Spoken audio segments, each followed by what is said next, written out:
हरी जय जय राम कृष्ण हरी जय जय राम कृष्ण हरी जय जय राम कृष्ण हरी जय जय राम कृष्ण हरी जय जय राम कृष्ण उभे सुंदर निधान उभे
सर्व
Madhava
हरे हरि जय राम कृष्ण हरे जय राम कृष्ण हरि जय राम कृष्ण हरे राम कृष्ण जय राम कृष्ण हरे राम कृष्ण जय राम कृष्ण हरि जय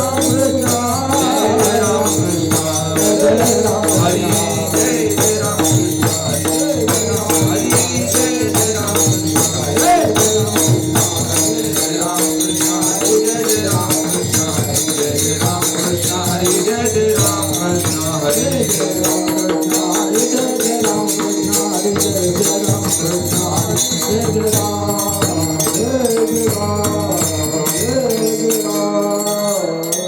वैष्णवा संगती सुख वाटे जीवा वैष्णवा संगती सुख वाटे जीवा वैष्णवा संगती सुख वाटे जीवा वैष्णवा संगती सुख वाटे जीवा आणि कवी देवा काय रे आणि कवी देवा काय रे गायनाचे गुणे आपुलिया गायनाचे गुणे आपुलिया गायनाचे गुणे आपुलिया गायनाचे गुणे आपुलिया मनाचे आनंद आवडी मनाचे आनंद आवडी मनाचे आनंद आवडी नाथ भय संपत आज भय शंख दुरावला नाथ भय संपत आज भय शंख दुराविला करे साधना या परते नकळे साधन या परते नकळे साधन या परते गायनाचे उदे आपुलिया गायनाचे उडे आपुल्या गायनाचे उदे आपुलिया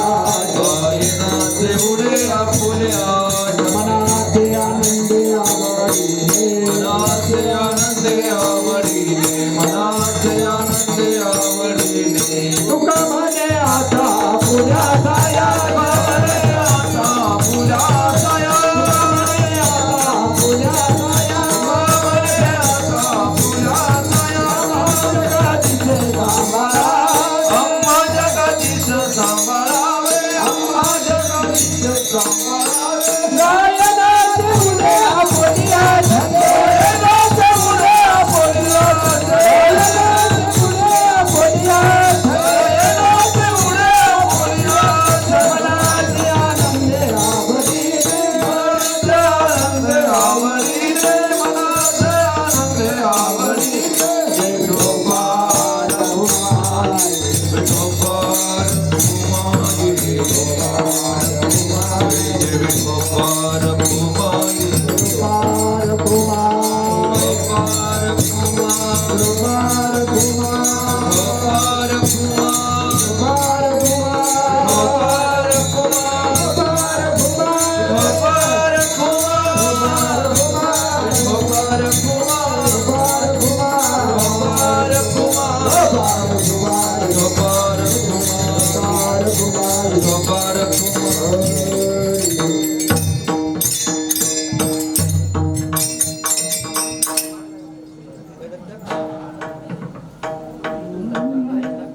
वैष्णवा संगाते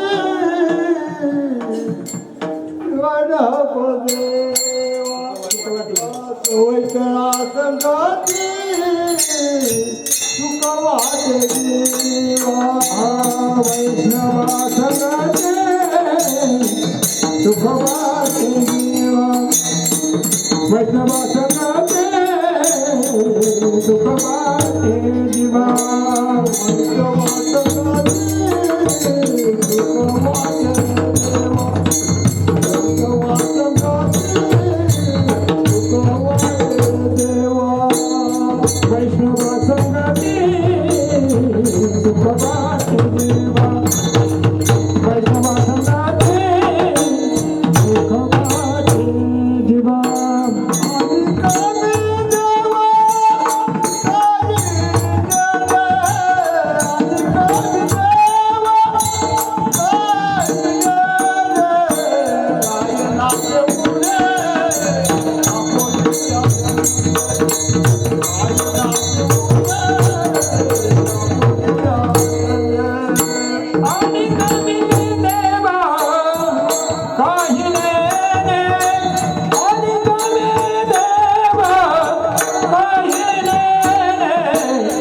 गायनाचे उडे आपुलिया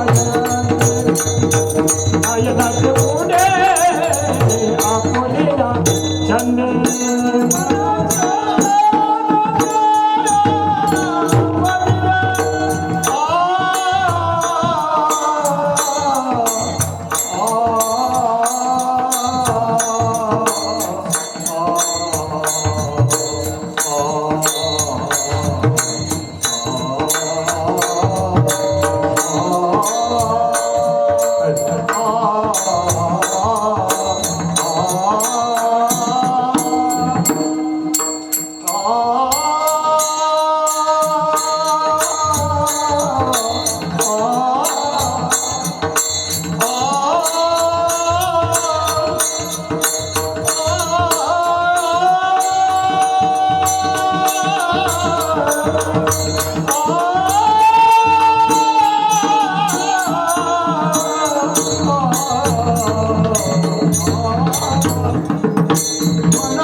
वैष्णवा संगती सुख वाटे जीवा आणि कमी देवा काही नेने गायनाचे उडे आपुलिया छंदे मनाचे आनंदे आवडीने लाज भय शंका दुराविला मान न कळे साधन या परते गायनाचे उडे आपुलिया छंदे मनाचे आनंदे आवडीने तुका म्हणे आता आपुल्या सायासे आम्हा जगदिशे सांभाळावे गायनाचे उडे आपुलिया छंदे मनाचे आनंदे आवडीने विठ्ठल विठ्ठल विठ्ठल विठ्ठल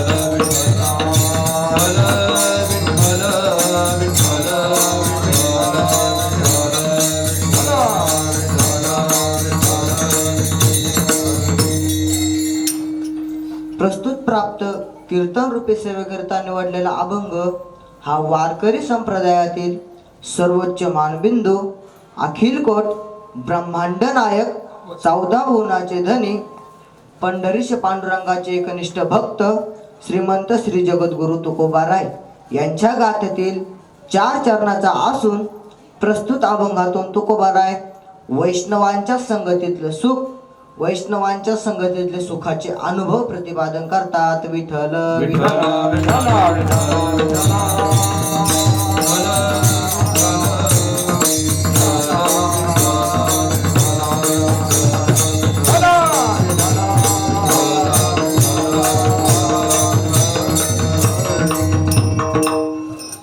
प्रस्तुत अभंगातून तुकोबाराय म्हणतात की हे देवा, मला वैष्णवांच्या संगतीत अत्यंत सुख वाटतं.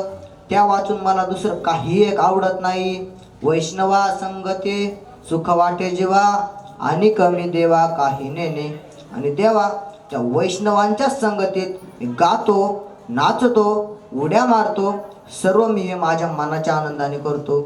गायनाचे उडे आपुलिया छंदे मनाचे आनंदे आवडीने लाज भय शंका दुराविला मान न कळे साधने अपरते.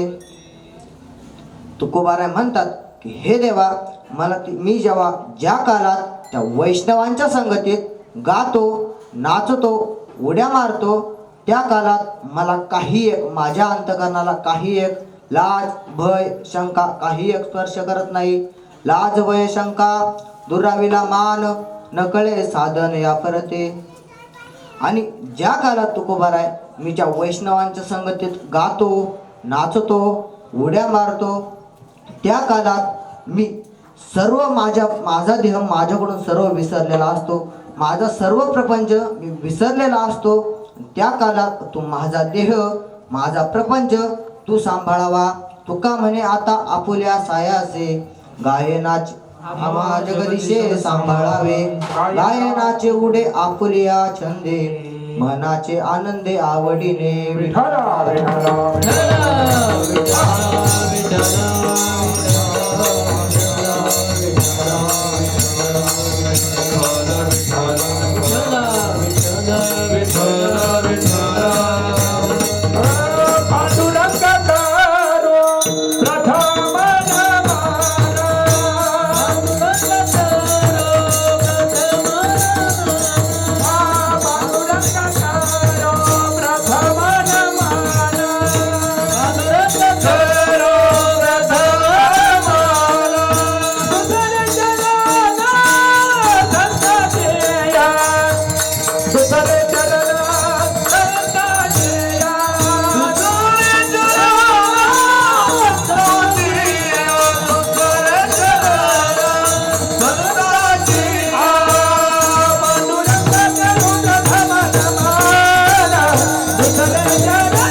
महायोग पीठे तटे भीमरथ्यो वरं पुंडरीकाय धातु मुनीन्द्रे समागत्य तिष्ठन्तमानन्द कंदं परब्रह्मलिंगं भजे पाण्डुरंगं लोकाभिरामं रणरंगधीरं राजीवनेत्रं रघुवंशनाथं कारुण्यरूपं करुणाकरन्तं श्रीरामचन्द्रं शरणं प्रपद्ये कलावज्ञजीवोद्धरार्थावतारं कलाङ्काङ्कतेजोदिकामोदिवक्त्रं खलानिशबाधा पुनोदारदक्षं समाधिस्थमूर्तिं भजे ज्ञानदे। ॐ नमो ज्ञानेश्वर ॐ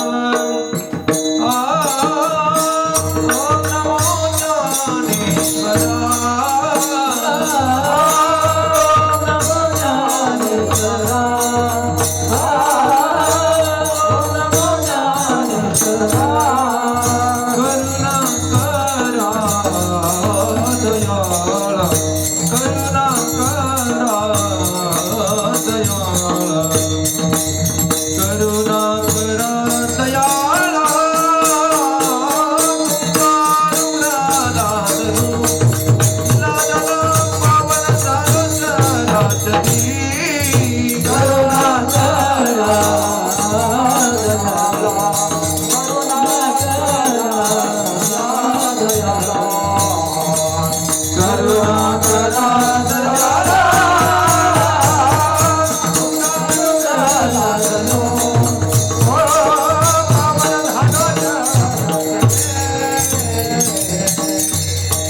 नमो सद्गुरु तुकया ज्ञानदीपा नमो सद्गुरु सच्चिदानंद रूपा नमो सद्गुरु भास्करा पूर्ण नमो सद्गुरु भक्त कल्याण मूर्ती नमो सद्गुरु भास्करा पूर्ण कीर्ती मनोजवं मारुततुल्य वेगं जितेन्द्रियं बुद्धिमत्तां वरिष्ठं वातात्मजौवानर्यूथ मुख्यं श्रीरामदूतं शरणं प्रपद्ये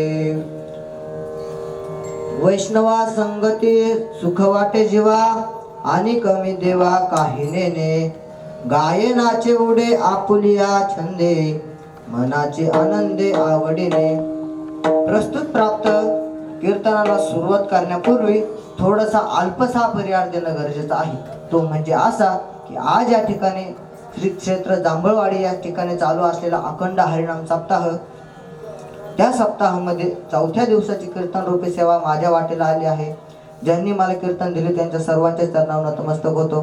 तसेच गायनाला साथ करणारे हरिभक्त पारायण कदम महाराज, तसेच हरिभक्त पारायण दीपक महाराज गोळे, तसेच हरिभक्त पारायण गुंड महाराज यांच्याही चरणावर नतमस्तक होतो. तसेच मागे टाळ घेऊन उभं राहणारे सर्व महाराज मंडळी त्यांच्याही चरणावर नतमस्तक होतो.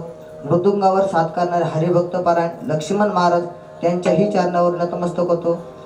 हरिभक्त पारायण विनेकरी बाबा त्यांच्याही चरणावर नतमस्तक होतो आणि कीर्तन रूपी सेवेला सुरुवात करतो. विठ्ठल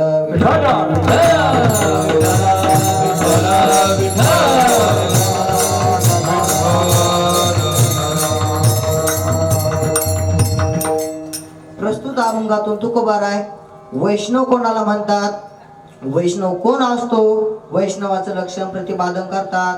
पण प्रथम वैष्णव कोणाला म्हणतात आपण हे बघू.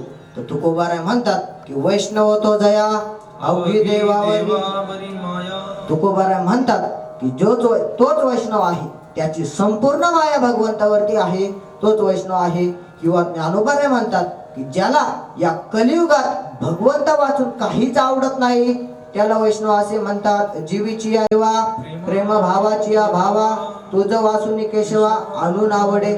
म्हणजे ज्याला या कलियुगात भगवंता वाचून आणू देखील आवडत नाही त्याला वैष्णव असे म्हणतात. किंवा शास्त्रकार सांगतात की विष्णू मंत्र उपासक हा इति वैष्णव हा, म्हणजे जो भगवान विष्णूच्या मंत्राचं उपासना करतो, जो नामचिंतन करतो, जो भगवंताची भक्ती करतो त्याला वैष्णव असे म्हणतात. विठ्ठल विठ्ठल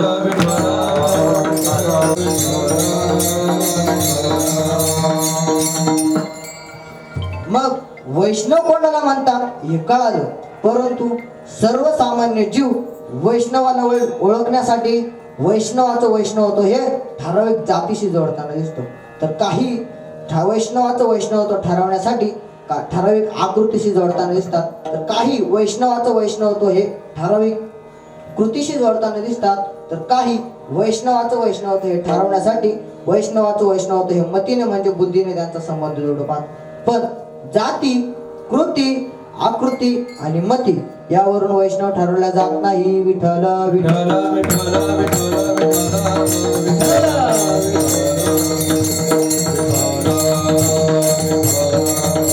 यातायाती धर्म नाही विष्णू दाता निर्णया तो ऐका दुर्गजा निर्णया तो ऐका वेदजा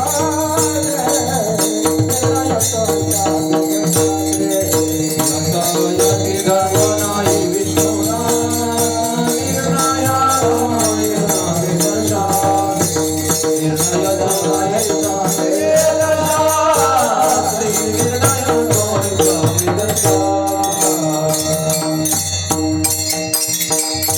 यातायाती धर्म नाही विष्णुदासा निर्णय हा ऐसा वेदशास्त्री.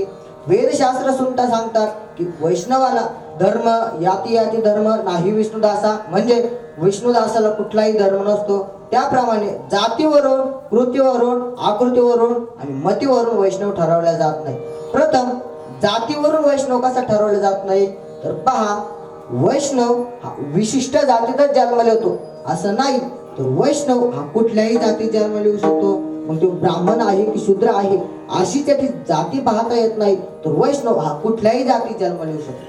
सांगायचं जर ठरलं तर ज्याची जाती सांगता येत नाही तो देखील वैष्णव असू शकतो. मग कोण तर विदुर काका. विदुर काका हे दासीपुत्र होते. आता जे दासीपुत्र आहेत त्यांची जाती कशी सांगणार, परंतु विदुर काका हे भगवंताचे सर्वश्रेष्ठ भक्त होते. विदुर दासीपुत्र प्रसिद्धो तयासी आवडला गोविंदो तो वैष्णव माझे अतिशुद्धो कायचा निंदको म्हणावा तो. म्हणजे ज्यांची जाती सांगता येत नाही तो देखील वैष्णव असू शकतो. म्हणजे जातीवरून वैष्णव ठरवल्या जात नाही. विठ्ठल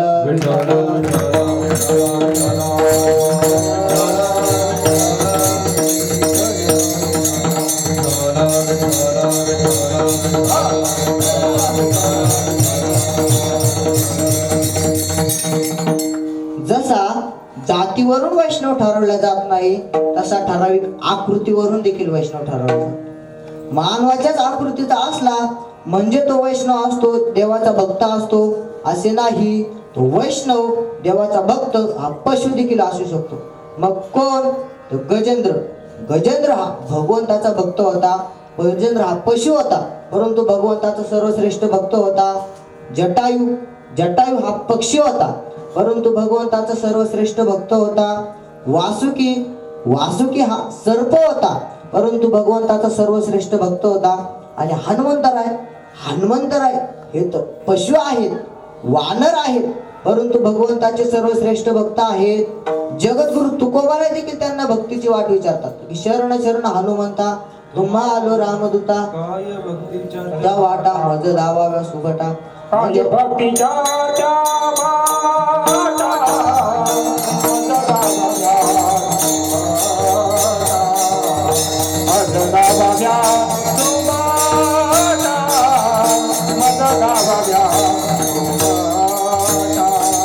काय भक्तीच्या देवा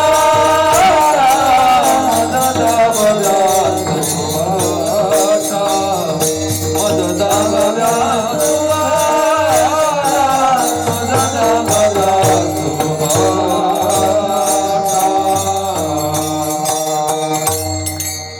जगद्गुरु तुकोबारा देखील हनुमंतरायांना भक्तीची वाट विचारतात. काय भक्ती त्याच्या वाटा मज दावाव्या सुबटा. म्हणजे जगद्गुरु तुकोबाराय ज्यांना भक्तीची वाट विचारतात त्यांना पशु म्हणून कसे चालेल. म्हणून हनुमंतराय हे पशु आहेत, वानर आहेत परंतु भगवंताचे सर्वश्रेष्ठ भक्त आहेत. म्हणजे आकृतीवरून वैष्णव ठरवल्या जात नाही. विठ्ठल विठ्ठल विठ्ठल विठ्ठल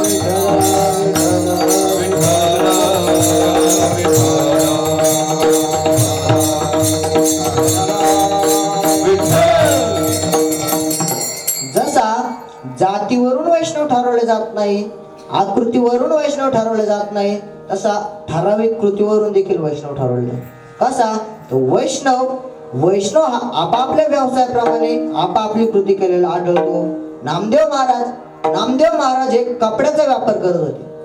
संत गोरोबा काका हे तर चिखल तोडून मडके काढत होते आणि सजन कसाई हा तर मांस विक्या होता. एक कथा सांगतो. एक वेळचा प्रसंग आहे. एक ब्राह्मण काका एक मुस्लिम समाजाच्या गल्लीने चालले होते. त्या मुस्लिम समाजाच्या गल्लीत एक सजन कसाई नावाच्या एका व्यक्तीचे मांसाचे दुकान होते. त्या मांसाच्या दुकानात शालिग्राम होता. तो शालिग्राम म्हणजे भगवान विष्णूचं प्रतीक असतं.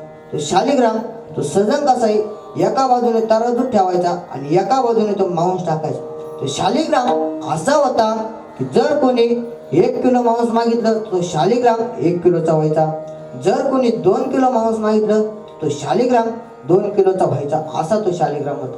मग ते ब्राह्मण काका त्या मुस्लिम समाजाच्या गल्लीने चालत असताना त्यांनी त्या मांसाच्या दुकानाकडे बघितलं आणि त्या ब्राह्मण काकाने त्या मांसाच्या दुकानाकडे बघितल्यानंतर त्या ब्राह्मण काकाला त्या मांसाच्या दुकानात शालिग्राम दिसला. ब्राह्मण काका रागावले आणि रागावून त्या सजन कसायला म्हणू लागले की हे पाप्या, हे मूर्खा, तुला लाज नाही का वाटत? आमच्या हिंदू धर्माचं प्रतीक असणार, हिंदू धर्माचं उपासक असणार दैवत विष्णू भगवान त्याचं प्रतीक असणार शालिग्राम तू असा रक्ता मांसात लोळवतो, तुला लाज नाही का वाटत? तेव्हा सजन कसाई साधू वृत्तीचा होता. तो हात जोडून म्हणाला की महाराज मला क्षमा करा, मला माहीत नव्हतं की तुमच्या हिंदू धर्माचं प्रतीक असणारा शालिग्राम हा शालिग्राम आहे, मला माहीत नव्हतं, मला क्षमा करा. तेव्हा तो सजन कसाई तो शालिग्राम घेतो आणि स्वच्छ पाण्याने धुवून त्या ब्राह्मण काकाच्या हातात देतो आणि ते ब्राह्मण काका शालिग्राम घेतात, आपल्या घरी येतात आणि त्या शालिग्रामाचं पंचामृताने अभिषेक करून तो शालिग्राम आपल्या देव्हाऱ्यात ठेवतात. देव्हाऱ्यात ठेवल्याच्या नंतर ते ब्राह्मण काका रात्री झोपतात. रात्री झोपल्याच्या नंतर भगवान विष्णू त्या ब्राह्मण काकाच्या स्वप्नात येतात व त्या ब्राह्मण काकाला म्हणतात की हे ब्राह्मणा उठ, मला माझ्या भक्ताच्या घरी नेऊन घाल. तेव्हा तो ब्राह्मण काका उठतो, इकडं तिकडं बघतो आणि स्वप्न म्हणून सोडून देतो. पुन्हा भगवंत 2 वाजता त्याच्या स्वप्नात जातात व त्या ब्राह्मण काकाला म्हणतात की हे ब्राह्मणा उठ, मला माझ्या भक्ताच्या घरी नेऊन घाल. परंतु ते ब्राह्मण काका तेव्हाही उठतात, इकडं तिकडं बघून स्वप्न म्हणून सोडून देतात. परंतु भगवंत आता रागवतात आणि पहाटे 4 वाजता त्या ब्राह्मण काकाच्या स्वप्नात जातात व त्या ब्राह्मण काकाला रागावून म्हणतात की हे तेरड्या उठ, मला माझ्या भक्ताच्या घरी नेऊन घाल. तेव्हा ते ब्राह्मण काका उठतात, गडबडून उठतात. त्यांना सर्व लक्षात येतं की कोणता भक्त व कोणता देव, कोणत्या भक्ताला कोणत्या देवाच्या घरी जायचं आहे. मग ते ब्राह्मण काका उठतात आणि तो शालिग्राम घेतात. शालिग्राम घेऊन त्या सजन कसायच्या दारासमोर जातात. पहाटे 4 वाजता ते सजन कसायचा दरवाजा ठोकावतात आणि सजन कसायच्या हातात तो शालिग्राम देऊन सजन कसायला दंडवत घालतात. माझी कथा संपली. आता मला एका प्रश्नाचं उत्तर द्या, सजन कसायची कृती चांगली होती का? नाही, सजन कसायची कृती चांगली नव्हती. सजन कसायची कृती ही मांस विकण्याची होती. तरी पण देखील भगवंत त्यांच्या घरी जाण्याची इच्छा करत होते का? कारण सजन कसाई हा भगवंताचा सर्वश्रेष्ठ भक्त होता. भगवंत सजन कसायच्या घरी जाण्याची इच्छा करत नव्हते. नव्हे तर भगवान विष्णू सजन कसायला मांस विकू लागत होते. सजन कसाया विकू लागे मांस, माळ्याचा बचाचा पुरवला, माळ्याचा बचाचा पुरवला.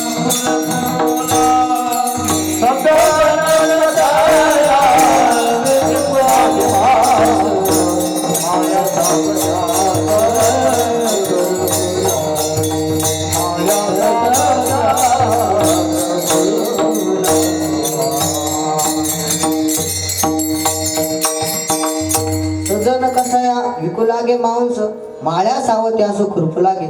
म्हणजे सजन कसायाची कृती चांगली नव्हती, तरी पण देखील भगवंत त्यांना मांस विकू लागत होते. म्हणजे कृतीवरून वैष्णव ठरवल्या जात नाही. विठ्ठल विठ्ठल विठ्ठल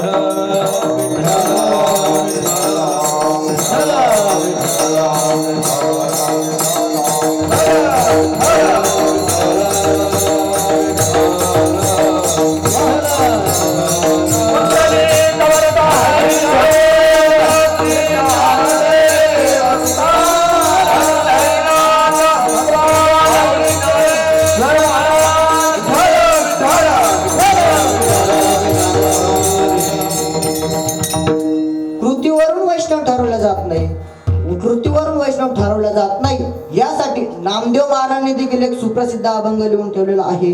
नामदेव महाराज म्हणतात की तुम्ही कितीही गोड गायन केलं तर तुम्ही या कृतीने वैष्णव होऊ शकत नाही. कदाचित वैष्णव हा गोड गायन करू शकतो, परंतु गोड गायन करणाराच वैष्णव असतो असे नाही. हरी वैष्णवन होसी आरे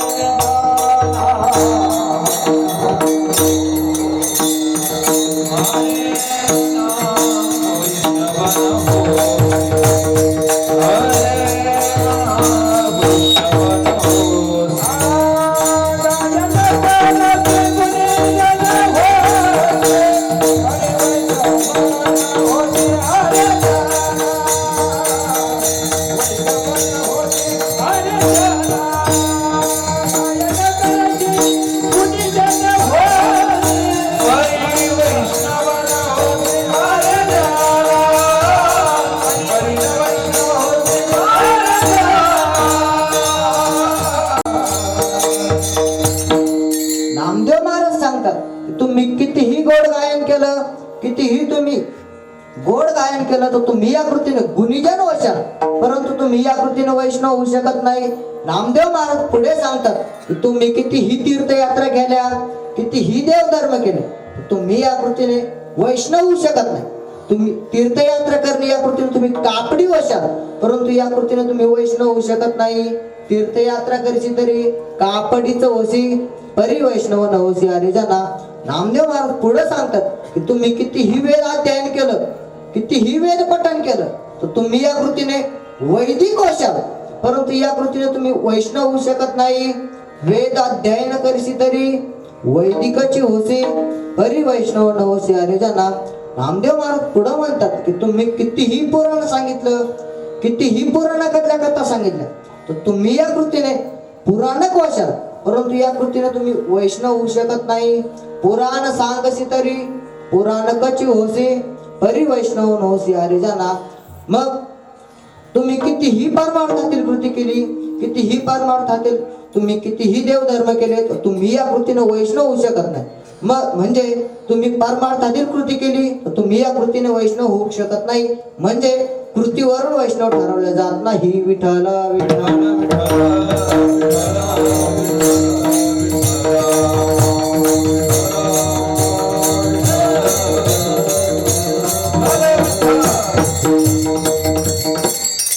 जसा जातीवरून वैष्णव ठरवले जात नाही, आकृतीवरून वैष्णव ठरवले जात नाही, कृतीवरून वैष्णव ठरवले जात नाही, तसा मतीने म्हणजे बुद्धीने देखील वैष्णव ठरवले जाते. का? कारण बुद्धी हे इंद्रिय आहे आणि संत वैष्णव हे इंद्रियांचा विषय नाही, म्हणून मतीने म्हणजे बुद्धीने देखील वैष्णव ठरवले जात नाही. मग वैष्णव ठरवायचा कसा? तर वैष्णव ठरवण्यासाठी नामदेव महाराज म्हणतात की नामा म्हणे नाम केशवाचे घिसी तरीच वैष्णव होशी अरे जना. म्हणजे नामदेव महाराज म्हणतात की तू भगवंताचं नामचिंतन करशील, भगवंताचं नामचिंतन करशील, भगवंताचं नामस्मरण करशील, भगवंताची भक्ती करशील, तोच वैष्णव असतो. नामा म्हणे नाम केशवाचे घेशी तरीच वैष्णव होशी अरे जना. म्हणजे वैष्णव कसा ओळखायचा हे कळालं. विठ्ठल विठ्ठल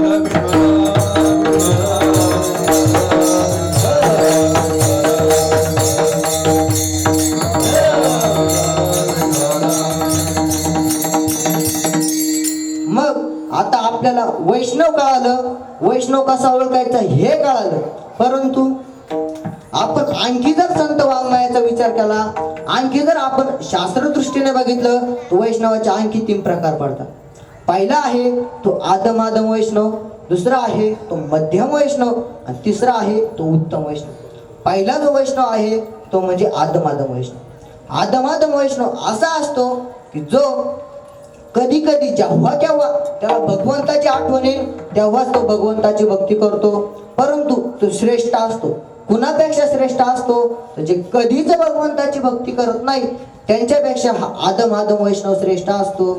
एकदा अकबराने बिरबलाला प्रश्न विचारला, बिरबला तुझा मुलगा किती शिकलेला आहे? तेव्हा बिरबल म्हणतो की माझा मुलगा थोडंफार शिकलेला आहे. तेव्हा अकबर म्हणतो अरे एक सांग, एक तर थोडं सांग नाही तर फार सांग. तेव्हा बिरबल म्हणतो की जे फार शिकलेले आहे त्यांच्यापेक्षा थोडं, आणि जे थोडं शिकलेलं आहे त्यांच्यापेक्षा फार, याला उत्तम आदमादम वैष्णव म्हणतात. म्हणजे जे कधी कधी जेव्हा केव्हा भगवंताची भक्ती करतात, जे कधीच भक्ती करत नाही त्यांच्यापेक्षा हे आदमादम वैष्णव श्रेष्ठ असतात. विठ्ठल विठ्ठल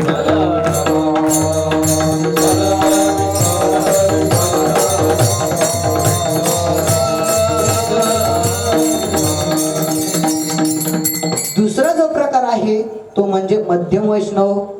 मध्यम वैष्णव असा असतो की जो सतत भगवंताची भक्ती करतो, सतत भगवंताचं नामचिंतन करतो, सतत भगवंताच्या भक्तीत तल्लीन असतो आणि आपल्या सान्निध्यात येणाऱ्या जीवाला देखील तो नामचिंतन करण्यात प्रवृत्त करतो. याला मध्यम वैष्णव असे म्हणतात.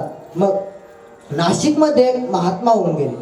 ते महात्मा फार मोठे साधू होते, फार मोठे वैष्णव होते, जे सतत भगवंताची भक्ती करायचे, सतत भगवंताचं नामचिंतन करायचे. परंतु त्यांच्या गावातील कोणीच कधीच भगवंताची भक्ती करत नव्हतं, कधीच भगवंताचं नामचिंतन करत नव्हतं. मग याबद्दल त्यांना फार वाईट वाटत असे. का?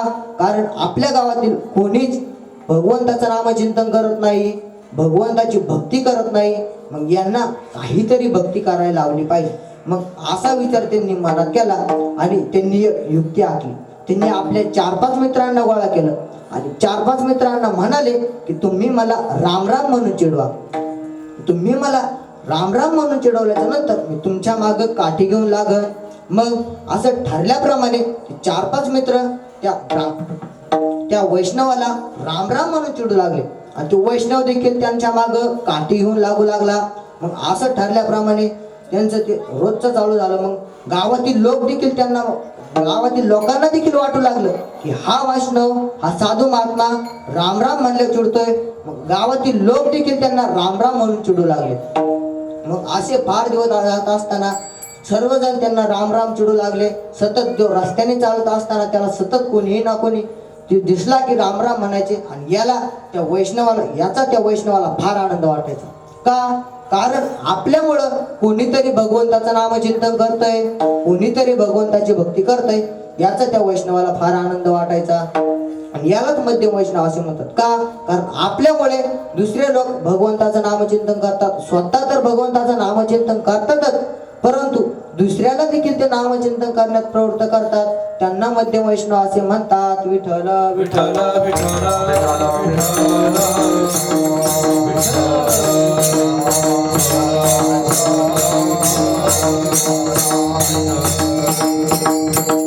तिसरा जो प्रकार आहे तो म्हणजे उत्तम वैष्णव. उत्तम वैष्णव जे स्वतः तर भगवत स्वरूप झालेलाच असतो, सतत भगवंताचं नामचिंतन करत असतो, भगवंताची भक्ती करत असतो.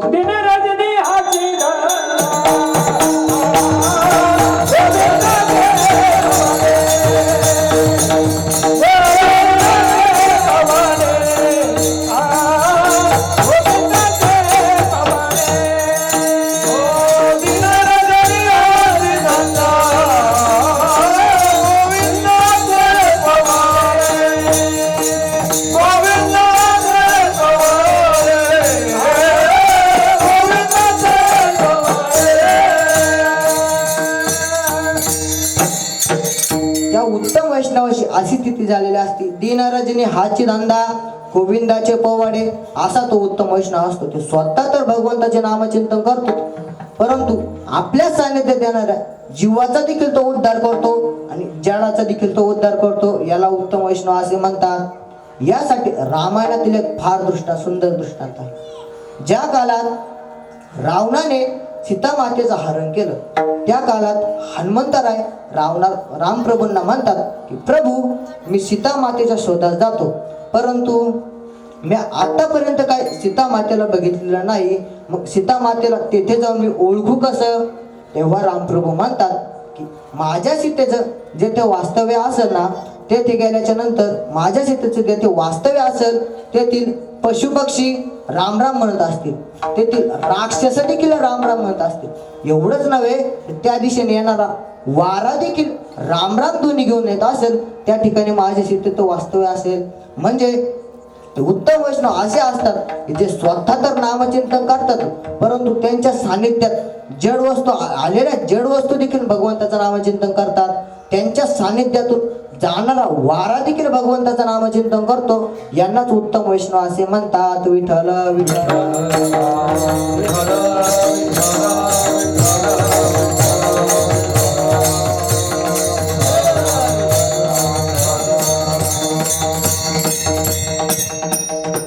म्हणजे जो उत्तम वैष्णव असतो ते सतत भगवंताचं नामचिंतन करतो, सतत भगवंताची भक्ती करतो आणि आपल्या सान्निध्यात येणाऱ्या जडाचा देखील तो उद्धार करतो, याला उत्तम वैष्णव म्हणतात.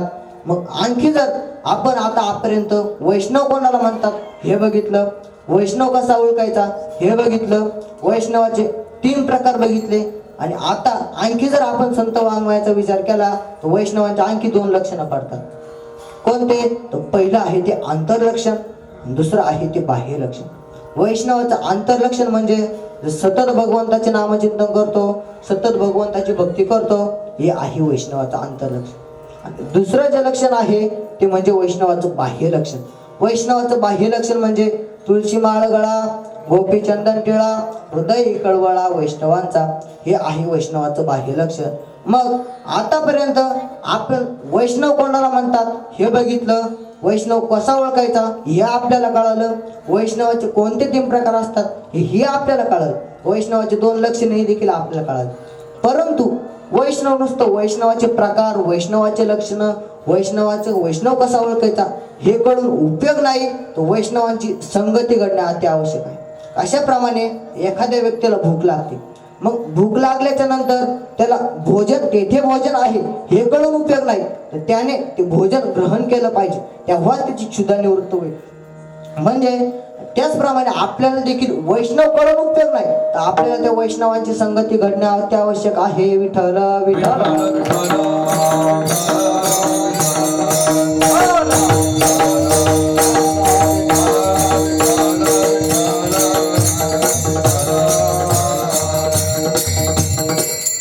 वैष्णवांची संगती ही प्रत्येक मनुष्याचा उद्धार करणारी असते, आपल्या जीवनाचा उद्धार करणारी असते. संतांची संगतीच मनुष्य जीवनाचा उद्धार करते. संतांची संगती ही परिसाप्रमाणे असते. परिस ज्याप्रमाणे लोखंडाचं सोनं करतं, त्याप्रमाणे संत संगती ही आपल्या मनुष्य जीवनाचा आपण सारिके करीती तात्काळ, नाही काळ वेळ तयाला, नाही काळ वेळ तयाला गे, नाही काळ वेळ तयाला गे. आपण सारिके करीती तात्काळ, नाही काळ वेळ तयाला, नाही काळ वेळ तयाला गे, नाही काळ वेळ तयाला गे. आपण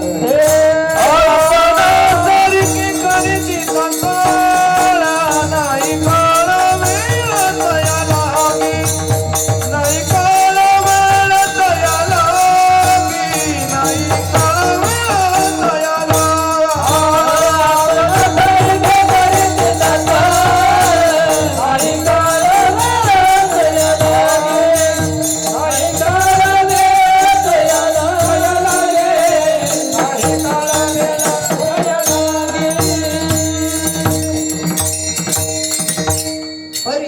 परिस ज्याप्रमाणे लोखंडाला लावल्याच्या नंतर लोखंडाचं फक्त सोनं करतो, लोखंडाला परिस नाही बनवत, परंतु संत हे मनुष्य जीवनात गेल्याच्या नंतर आपल्या जीवनाचं फक्त मनुष्य म्हणून आपण फक्त मनुष्य म्हणून वागतो, यात नवल नाही, तर आपल्याला संत आपल्याला संत देखील बनवतात. आपल्यासारखे करीती तात्काळ, नाही काळ वेळ तया लागे.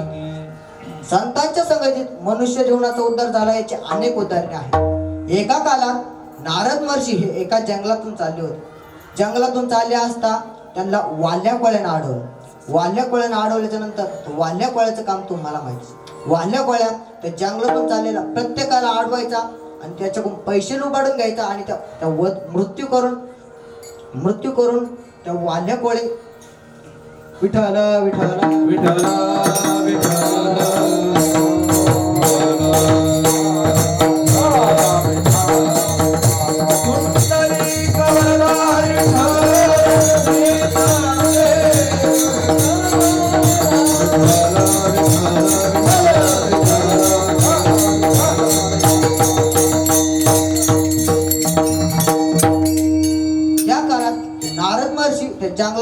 आले असता वाल्या कोळ्याने त्या नारद महर्षींना अडवलं.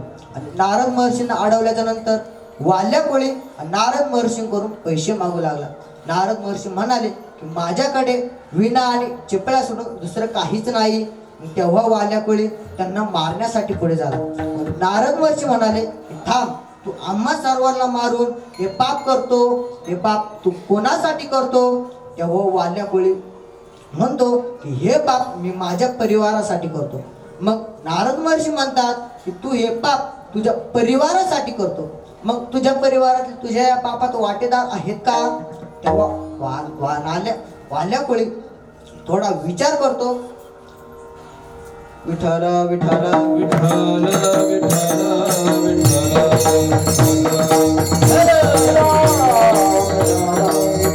वाल्या कोळी विचार करतो आणि हो म्हणतो. का? थोडा विचार करून आपल्या परिवार आपल्या पापात वाटेदार आहे का नाही याचा विचार करून तो हो म्हणतो. पण नारद महर्षी म्हणतात की तू तुझ्या परिवारातले तुझ्या पापात कोणी वाटेदार आहेत का नाही, तू तुझ्या परिवाराला विचारून ये. तेव्हा वाल्या कोळी आपल्या परिवाराला विचारण्यासाठी आपल्या घरी येतो. मग प्रथम तो आपल्या आईवडिलांना विचारतो. आपल्या आईवडिलांना म्हणतो मी आपलं पोट भरण्यासाठी जे काही पाप करतो त्या पापात तुम्ही वाटेदार आहात का? तेव्हा त्याचे आईवडील म्हणतात की नाही, कारण तुला लहानचं मोठं आम्ही केलं, तुझा सांभाळ आम्ही केला, आतापर्यंत तुला आम्ही सांभाळलं, आता आम्ही म्हातारे झालो, तुला आम्हाला सांभाळायचं काम आहे. त्यामुळे तू आम्हाला पाप करून सांभाळ किंवा पुण्य करून सांभाळ, तुझ्या पापात किंवा पुण्यात आम्ही वाटेदार नाही. मग तो आपल्या पत्नीला विचारायला जातो. आपल्या पत्नीला म्हणतो की मी आपलं पोट भरण्यासाठी जे काही पाप करतो त्या पापात तू वाटेदार आहेस का?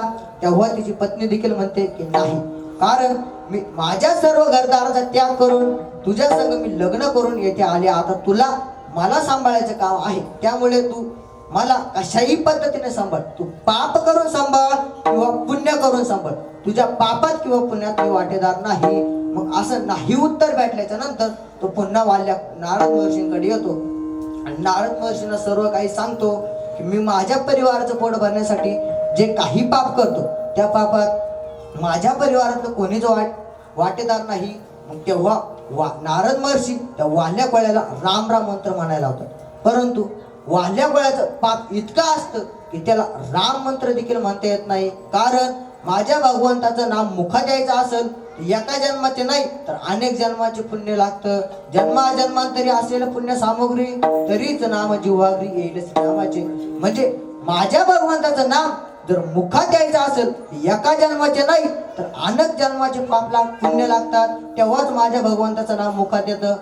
परंतु त्या वाल्या कोळ्याचं पाप इतकं होतं की त्याला राम राम देखील म्हणता येत नव्हतं.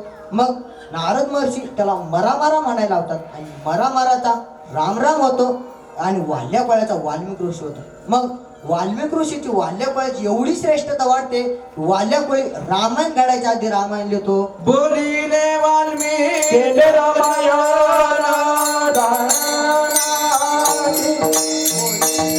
कोळीयाची किराती वादनी गहना केले रामायण रमानी केले रामायण रमानी कोळीयाची किराती वादनी गहना केले रामायण रमानी केले रामायण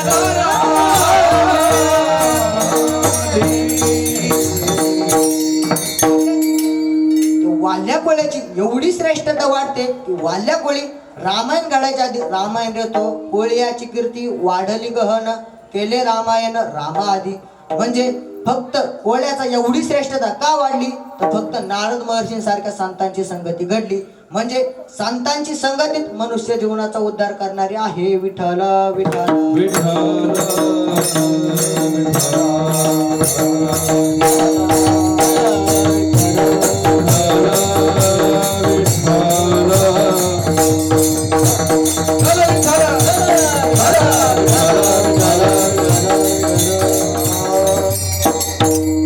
संत संगती ही मनुष्याला जेवढी व्यावहारिक पारमार्थिक जीवनात जेवढी महत्वाची आहे तेवढीच व्यावहारिक जीवनात देखील महत्वाची आहे. कशाप्रमाणे एखादा पाण्याचा थेंब असतो, तो पाण्याचा थेंब जर एखाद्या गरम तव्यावर पडला तर त्या पाण्याचा थेंबाचा तेथेच नाश होतो. तोच पाण्याचा थेंब जर एखाद्या कमळाच्या पाकळीवर पडला तर तो पाण्याचा थेंब मोत्यासारखा चमकू लागतो. आणि तोच पाण्याचा थेंब जर स्वाती नक्षत्रात एखाद्या शिंपल्यात गेला तर तो पाण्याचा थेंब मोत्यासारखा चमकू लागत नाही, तर त्या पाण्याच्या थेंबाला मोत्याचं स्वरूप प्राप्त होतं. त्याप्रमाणे आपलं जीवन आहे. आपलं जीवन त्या पाण्याच्या थेंबाप्रमाणे आहे. आपण जीवन जगत असताना जर त्या गरम तव्यासारख्या जर दुर्जनाच्या संगतीत गेलो तर आपला नाश तेथेच ठरलेला आहे. आपण जीवन जगत असताना जर त्या कमळाच्या पाकळीच्या संगतीत गेलो, पाकळीसारख्या सद्ग्रहस्थांच्या संगतीत गेलो, सर्वसामान्यांच्या संगतीत गेलो तर आपण फक्त मनुष्य म्हणून जगू, आपण फक्त मोत्यासारखे चमकू लागू.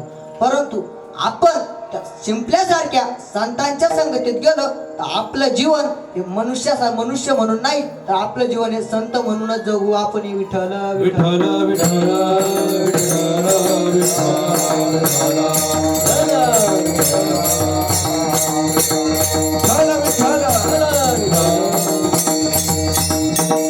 संत संगती हीच मनुष्य जीवनाचा उद्धार करणार आहे. संत संगती इतकी श्रेष्ठ आहे. भागवतामध्ये संत संगतीचं श्रेष्ठता सांगत असताना सांगितलेलं आहे की अर्धा घडी संत संगती ही मोक्ष आणि स्वर्ग देखील त्या अर्धा घडी संत संगतीची तुलना करू शकत नाही. एक वेळचा प्रसंग आहे. एकदा वशिष्ठ महामुनी हे विश्वामित्रांच्या आश्रमावरती आले. विश्वामित्रांच्या आश्रमावरती आल्याच्या नंतर काही काळ राहिले आणि निरोप घेण्याच्या वेळी विश्वामित्रांनी वशिष्ठ महामुनींना 1000 वर्ष तपश्चर्याचं पुण्यदान दिलं. मग याबद्दल वशिष्ठ महामुनींना फार आदर वाटला. काही काल गेला, विश्वामित्र देखील काही काळानंतर विश्वामित्र हे वशिष्ठ महामुनींच्या आश्रमावर. वशिष्ठ महामुनींनी देखील विश्वामित्रांचा फार आदर सत्कार केला, आदर आतिथ्य केलं, पाहुणचार केला. आणि काही काल विश्वामित्र वशिष्ठ महामुनींच्या आश्रमावरती राहिल्याच्या नंतर निरोप घेण्याच्या वेळी वशिष्ठ महामुनींनी विश्वामित्रांना फक्त अर्धा घडी संत संगतीचं पुण्यदान दिलं. मग विश्वामित्रांना मनात वाटलं की आपण ज्या काळात वशिष्ठ महामुनी आपल्याकडे आले होते त्या काळात आपण वशिष्ठ महामुनींना 1000 वर्ष तपश्चर्याचं पुण्यदान दिलं, आणि आता आपण जर वशिष्ठ महामुनींकडे आलो तर वशिष्ठ महामुनींनी फक्त आपल्याला अर्धा घडी संत संगतीचं पुण्यदान दिलं. मग असा मनात भाव करून ते नाराज झाले. मग वशिष्ठ महामुनी विश्वामित्रांच्या चेहऱ्यावरचा भाव ओळखून म्हणाले की तुम्ही संख्येवर जाऊ नका आणि नाराज होऊ नका, कारण तुम्ही दिलेल्या दानापेक्षा माझं दान कितीतरी पटीने श्रेष्ठ आहे. तुम्हाला जर याबद्दल काही शंका वाटत असेल तर आपण काही श्रेष्ठांना जाऊन विचारू. मग ते 1000 वर्ष तपश्चर्याचं पुण्य श्रेष्ठ की अर्धा घडी संत संगतीचं पुण्य श्रेष्ठ? अर्धा क्षण घडे संताची संगती, तिने होय शांती महात्मा, तिने होय शांती महात्मा, तिने होय शांती महात्मा.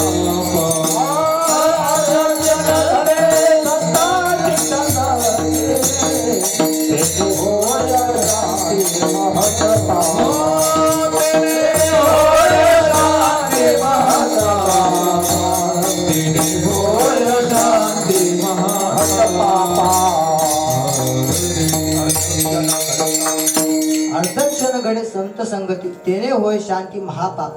म्हणजे मग ते वशिष्ठ महामुनी आणि विश्वामित्र हे 1000 वर्ष तपश्चर्याचे पुण्यश्रेष्ठ की अर्धा घडी संत संगतीचं पुण्यश्रेष्ठ हे विचारण्यासाठी ब्रह्मलोकात प्रथम ब्रह्मदेवाकडे गेले आणि ब्रह्मदेवाला विचारू लागले की 1000 वर्ष तपश्चर्याचं पुण्यश्रेष्ठ की अर्धा घडी संत संगतीचं पुण्यश्रेष्ठ?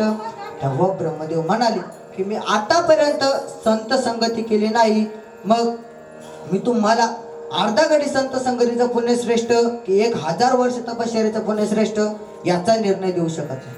मग तुम्हाला जर याचा निर्णय हवा असेल तर तुम्ही भगवान विष्णूकडे जा.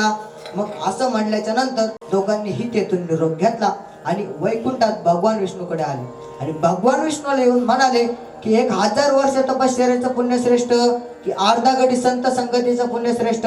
तेव्हा भगवान विष्णू देखील म्हणाले मी देखील आतापर्यंत संतांची संगती केली नाही, त्यामुळे मी देखील तुम्हाला 1000 वर्ष तपश्चर्याचं पुण्यश्रेष्ठ की अर्धा घडी संत संगतीचं पुण्यश्रेष्ठ याचा निर्णय मी तुम्हाला देऊ शकतो. आणि तुम्हाला जर याचा निर्णय हवा असेल तर ज्यांनी कोणी संत संगती केली असेल तोच तुम्हाला हा निर्णय देऊ शकतो. मग तुम्ही हा निर्णय तुम्हाला जर हवा असेल तर तुम्ही भगवान शिवाकडे जा. का? कारण भगवान शिव हे पंढरीचे पहिले वारकरी आहे, म्हणून त्यांनी कदाचित संतांची संगती केली असेल. त्यामुळे तुम्हाला जर याचा निर्णय घ्यायचा असेल तर तुम्ही भगवान शिवाकडे जा. दोघांनीही तेथून निरोप घेतला आणि 1000 वर्ष तपश्चर्याचे पुण्यश्रेष्ठ की अर्धा घडी संत संगतीचं पुण्यश्रेष्ठ हे विचारण्यासाठी दोघेही कैलासात भगवान शिवाकडे गेले आणि भगवान शिवाकडे जाऊन म्हणाले की हे 1000 वर्ष तपश्चर्याचं पुण्यश्रेष्ठ की अर्धा घडी संत संगतीचं पुण्यश्रेष्ठ. तेव्हा भगवान शिव मनात म्हणाले की जर यांना प्रत्यक्ष दाखवावं लागेल, यांना सांगून पाठणार नाही. त्यामुळे भगवान शिव म्हणाले की मी समुद्र मंथनाच्या वेळी निघालेल्या हलाल विषयाचं पान केलं, त्यामुळे मला तुमचा निर्णय देण्याची क्षमता राहिलेली नाही. तुम्हाला जर तुमचा निर्णय हवा असेल तर तुम्ही भगवान शेषाकडे जा, तुम्हाला ते याचा निर्णय देते. मग दोघांनीही तेथून निरोप घेतला आणि 1000 वर्ष तपश्चर्याचे पुण्यश्रेष्ठ की अर्धा घडी संत संगतीचं पुण्यश्रेष्ठ हे विचारण्यासाठी दोघेही भगवान शेषाकडे गेले. भगवान शेषाकडे गेल्याच्या नंतर भगवान शेषाला म्हणू लागले की 1000 वर्ष तपश्चर्याचं पुण्यश्रेष्ठ की अर्धा घडी संत संगतीचं पुण्यश्रेष्ठ. तेव्हा भगवान शेष म्हणाले की मी तुमचा निर्णय देईन, परंतु माझ्या डोक्यावरची पृथ्वीचा थोडा भार हलका केला तर मी तुमचं उत्तर देण्यात, तुमचा निर्णय देण्यात सक्षम होईल. मग प्रथम विश्वामित्रांनी हातावरती 1000 वर्ष तपश्चर्याचं पुण्य घेतलं आणि विश्वामित्र पृथ्वी मातेला म्हणाले की हे पृथ्वी माते, आम्हाला भगवान शेषाकडून 1000 वर्ष तपश्चर्याचं पुण्यश्रेष्ठ की अर्धा घडी संत संगतीचं पुण्यश्रेष्ठ याचा निर्णय घ्यायचा आहे. त्यामुळे तू थोडं वर सरक आणि 1000 वर्ष तपश्चर्याचं पुण्य अर्पित केलं. परंतु पृथ्वी केसभर देखील हलले नाही. मग वशिष्ठ महामुनींनी अर्धा घडी संत संगतीचं पुण्य आपल्या हातावरती घेतलं आणि पृथ्वी मातेला विनंती केली की हे पृथ्वी माते, आम्हाला भगवान शेषाकडून 1000 वर्ष तपश्चर्याचं पुण्यश्रेष्ठ की अर्धा घडी संत संगतीचं पुण्यश्रेष्ठ याचा निर्णय घ्यायचा आहे. त्यामुळे तू थोडं वर सरक आणि अर्धा घडी संत संगतीचं पुण्य अर्पण केलं. अर्धा घडी संत संगतीचं पुण्य अर्पण केल्याबरोबर पृथ्वी खटकन 4 बोट वर सरकली. मग भगवान शेष विश्वामित्रांना म्हणाले की तुमचा निर्णय मिळाला की मी आता तुम्हाला निर्णय देऊ. मग विश्वामित्रांनी वशिष्ठ महामुनींचे पाय धरले आणि अर्धा घडी संत संगतीत श्रेष्ठ आहे हे सिद्ध झालं. विठ्ठल विठ्ठल विठ्ठल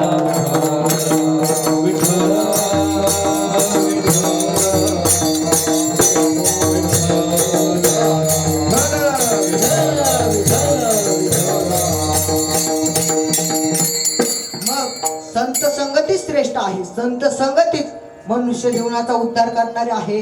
संत संगतीतच सुख आहे.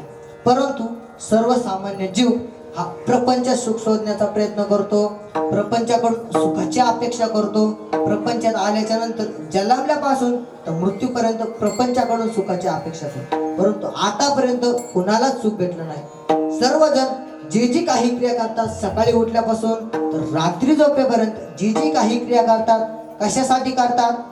सुखासाठी करतात.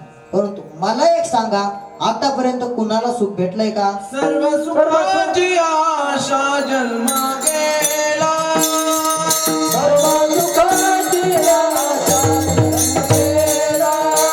शालायत मुक्ती यत्न नाही गेला, शालायत मुक्ती यत्न नाही गेला. हिंदीसाठी साक्षीला पावाला, हिंदीसाठी साक्षीला पावाला.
प्रपंचाकडून सुखाची अपेक्षा करतात, परंतु आतापर्यंत सुख कोणालाच भेटलं नाही. सर्व सुखाची आशा जन्म गेला. म्हणजे सर्वांचा प्रपंचात आपला जन्मल्यापासून तर आतापर्यंत सर्व काही काळ गेला. सर्वजण त्या प्रपंचाकडून सर्वजण सुखाची अपेक्षा करतात, परंतु आतापर्यंत सुख कोणालाच भेटलं नाही. सर्वजण या प्रपंचात सर्वजण दुःखी आहे. सर्वजण या प्रपंचात आतापर्यंत कोणालाच सुख भेटलं नाही. कुणीच या प्रपंचात आतापर्यंत सुखी झालं नाही. सर्वजण सकाळी उठल्याच्या नंतर उठल्यापासून तर रात्री झोपेपर्यंत जी जी काही क्रिया करतात सुखासाठी करतात, परंतु आतापर्यंत कोणालाच सुख भेटलं नाही. सकाळी उठल्याच्या नंतर तुम्ही दात घासता. मग तुम्हाला जर विचारलं की तुम्ही दात का घासता, तर तुम्ही म्हणाल की आमचे दात किडू नये म्हणून आम्ही दात घासतो. परंतु हे त्याचं उत्तरच नाही. त्याचं उत्तर असं आहे की आमचे दात किडल्याच्या नंतर आम्हाला दुःख होईल आणि हे दुःख आम्हाला नको म्हणून आम्ही सुखासाठी दात घासतो. तुम्हाला जर प्रश्न विचारला की तुम्ही भोजन कशासाठी करता, तर तुम्ही म्हणाल की आम्हाला भूक लागते म्हणून आम्ही भोजन करतो, परंतु हे त्याचं उत्तरच नाही. तुम्हाला भूक लागल्याच्या नंतर तुम्हाला क्षुधेचं दुःख होईल आणि हे दुःख आम्हाला नको म्हणून आम्ही भोजन करतो. म्हणजे सर्वजण या प्रपंचात सुखाचीच अपेक्षा करतात. जे जे काही क्रिया करतात सुखासाठी करतात, परंतु आतापर्यंत सुख कोणालाच भेटलं नाही. वास्तविक या प्रपंचात सुख नाही. सर्वजण प्रपंच करतात, ते प्रपंचात देखील दुःख भेटतात. आपण सर्वांनी केलेल्या परमार्थात देखील आपल्याला दुःख भेटतं. का? कारण आपण प्रपंच हा प्रपंचच म्हणून करतो आणि परमार्थ देखील प्रपंचच म्हणून करतो. म्हणून आपण केलेल्या परमार्थात आपल्याला दुःख भेटतं. म्हणजे परमार्थ हा सुखरूप आहे, परंतु आपण सर्वांनी केलेल्या परमार्थात आपल्याला दुःख भेटतं.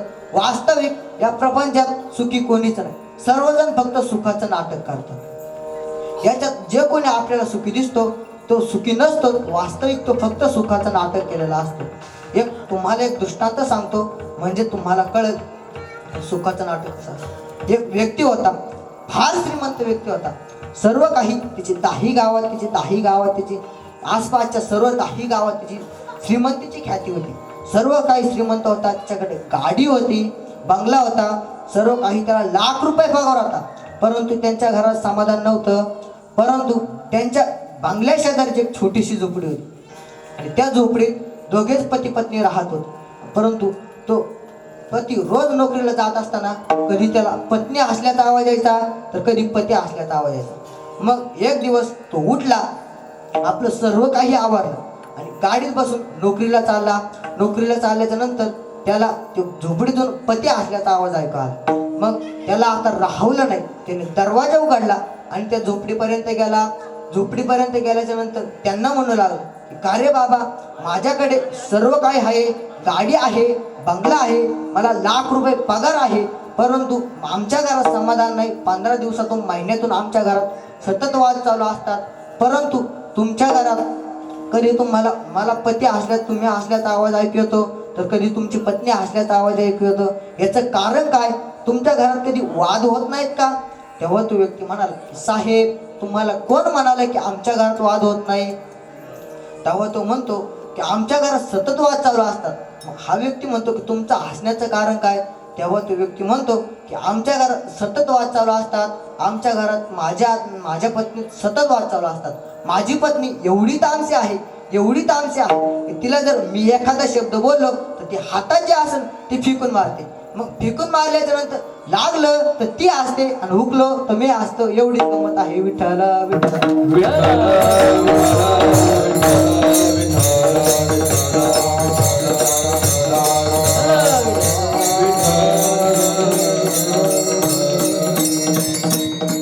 वास्तव या प्रपंचात सुखी कोणीही नाही. सर्वजण फक्त सुखाचं नाटक करतात. संत महात्मे देखील सांगतात की दुःख बांधवडी आहे हा संसार, सुखाचा विचार नाही कोठे.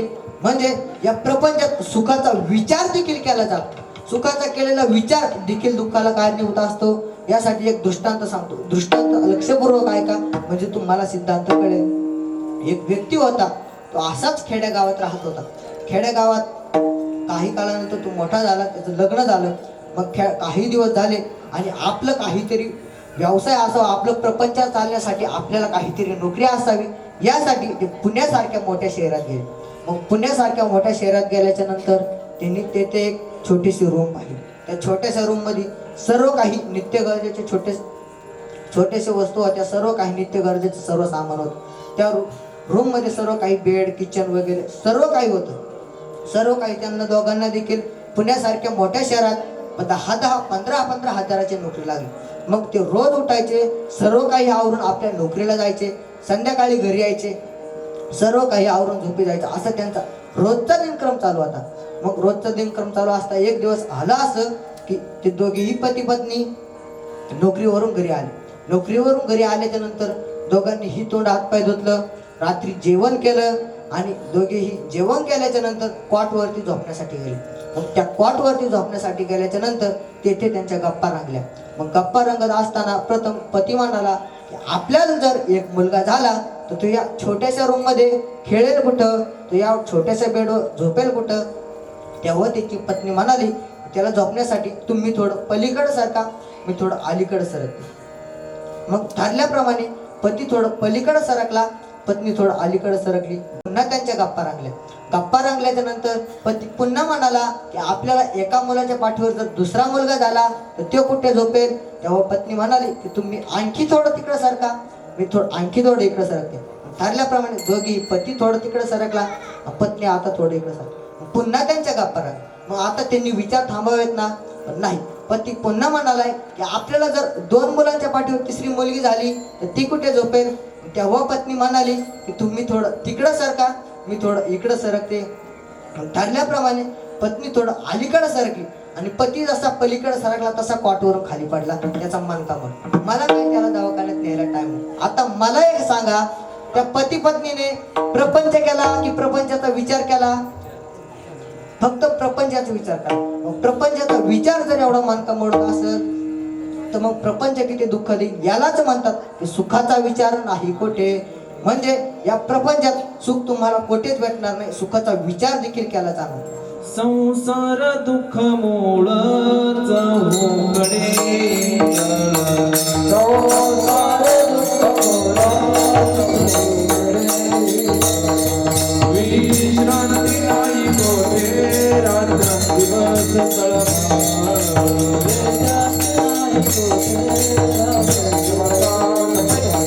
काम क्रोध लोभ शोणी पाठी लागले उन्हाळ.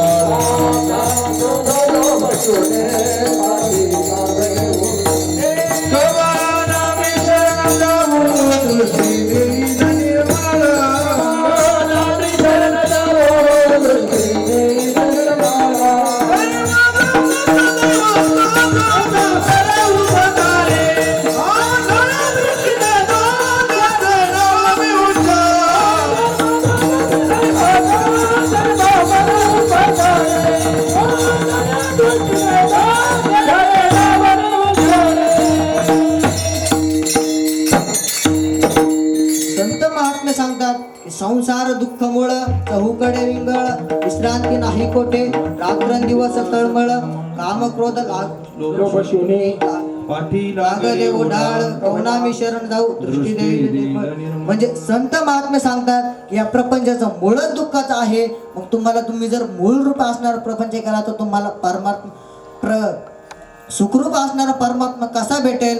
मग तुम्ही जर मला एक सांगा, तुम्ही जर चिकूचं बी लावलं तर तुम्हाला फळ कशाचे भेटणार आहे, चिकूचेच भेटणार आहे. त्याप्रमाणे जर तुम्ही जर दुःखरूप असणारा दुःखाचा मूळ असणार जर प्रपंच केला तर तुम्हाला फळ कशाचे भेटणार आहे, दुःखाचंच भेटणार.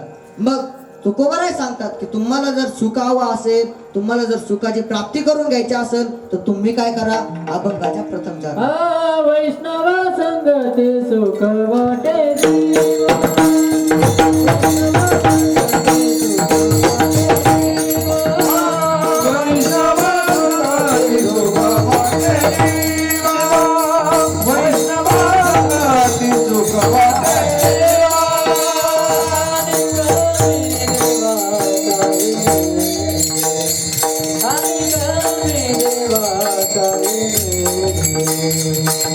आणि कमी देवा काही रे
तुम्हाला जर सुखाची प्राप्ती करून घ्यायची असेल तर तुम्ही एक करा, वैष्णवाची संगती करा, संतांची संगती करा, तेथेच तुम्हाला सुखाची प्राप्ती होईल. वैष्णवा संगती सुख वाटे जीवा आणि कमी देवा काही नेने. गायनाचे उडे आपुलिया छंदे, मनाचे आनंदे आवडीने. लाज भय शंका दुराविला मान, साधन आपले. म्हणजे तुम्ही परमार्थ करत असताना तुम्ही जर वैष्णवांच्या संगतीत असले तर तुम्हाला परमार्थ करत असताना तुम्हाला काही एक लाजायचं कारण नाही, काही एक तुमच्या मनात अंतकरणात भय वाटायचं कारण नाही. लाज भय शंका दुराविला मान, नकळे साधन या प्रते. तुम्ही भय रहित, लाज रहित, शंका रहित तुम्ही नामस्मरण करू शकता, भगवंताची भक्ती करू शकता. मग भगवंताचं नामचिंतन कसं करायचं? ज्ञानेश्वर माऊली ज्ञानराज माऊली ज्ञानेश्वर माऊली ज्ञानेश्वर माऊली ज्ञानराज माऊली ज्ञानेश्वर माऊली माऊली ज्ञानेश्वर माऊली माऊली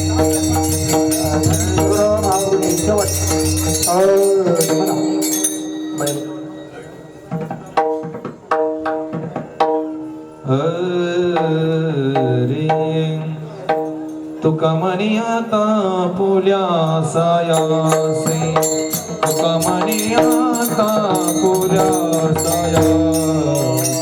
तुका म्हणे आता पुल्या सायासे, तुका म्हणे आता पुल्या सायासे.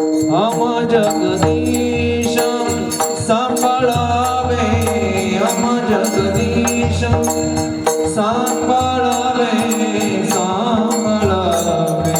गायनाचे ओढे आपुलिया, गायनाचे ओढे आपुलिया.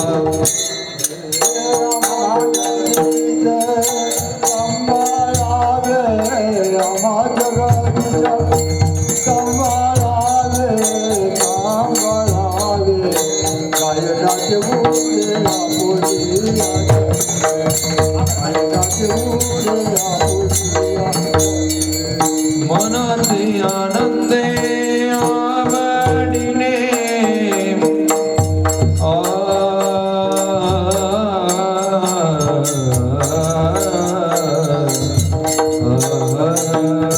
मनाचे आनंदे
आनंद आवडीने आवडीने मनाचे आनंद आवडीने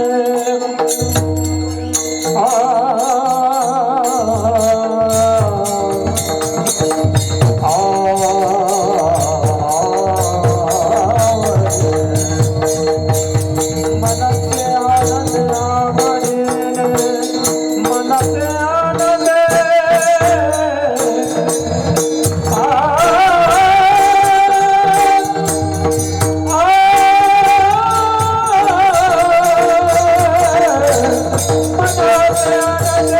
आवडीने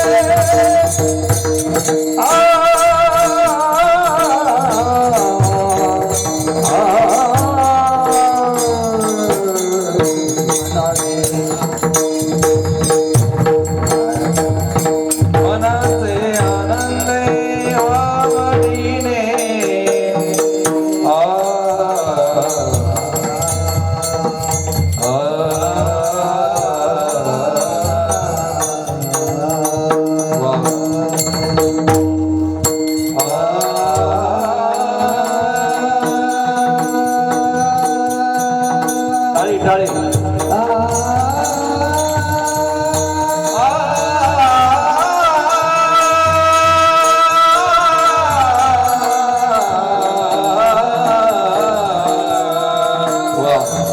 मनाचे आनंद आवडीने मनाचे आनंद आवडीने आवडीने गायनाचे ओढे आपुले आसन गायनाचे ओढे आपुले